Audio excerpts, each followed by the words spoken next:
Okay, here's where we stand. Here's the first 280 set to go. Okay, we know this one works. All right, so here are the other three. Now they've got their pintles in place, and the pintles are 256 screws, these brass screws here, and they get cut off, and then I run them through my little threader so that these holes are threaded, and then we get them to the right size and they're good to go. But here's where we are. Okay, we're putting together trucks, and I've taken it over to the workbench, actually over to the layout, and I've tested to see if this is going to work, and so far it's going to work just like we tried with this guy. Now these are all 280s. What we have to do now is we have got to build this fuel tank, and this fuel tank is built out of these kind of lead. I don't have a lot more of these. We're going to be using flat lead, and I'm going to show you a little sample of what flat lead looks like. We're going to be using this stuff, and that is flat lead, and it's a whole bunch of different sizes.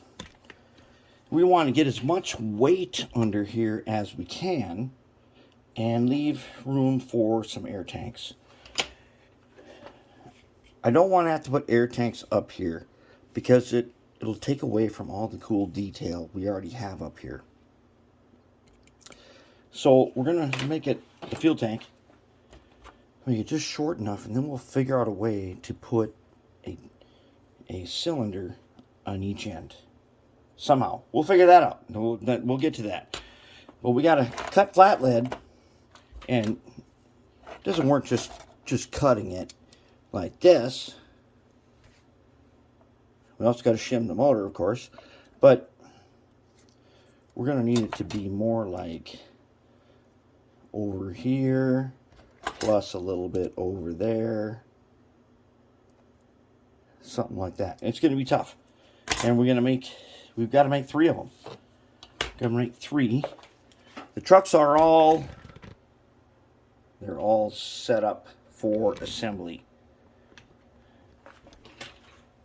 So we get this fuel tank on here and figure out how to do air. We're going to be good to go. Now, do we got one that's got the screws in it? Yes, we do. This one.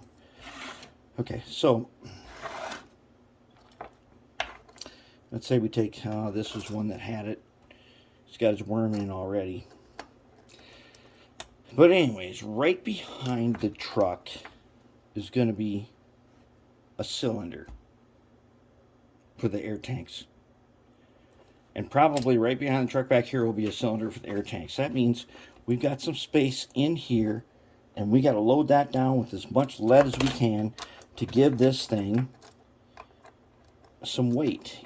The 280 is not going to be mighty without a bunch of weight, other than the fact that regardless of what it weighs, it will be able to pull any train once it's started.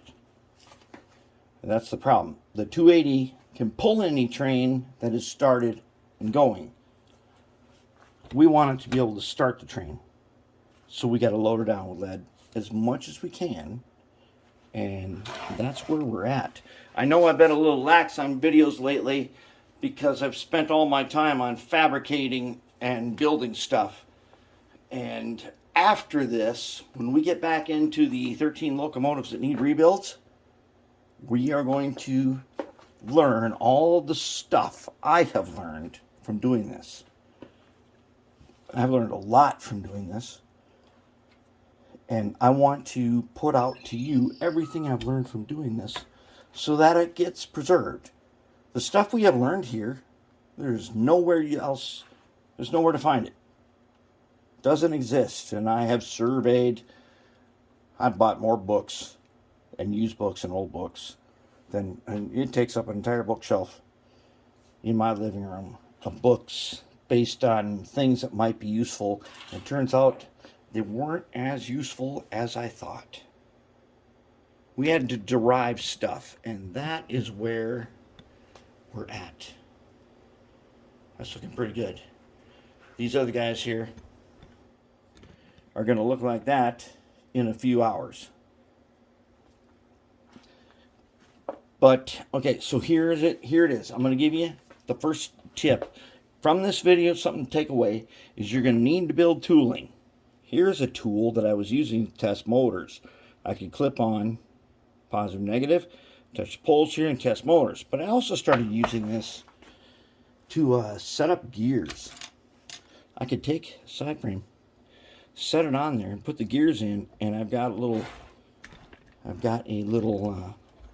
cutout in here that allows me to put the gears in before they've been trimmed, and that's kind of important.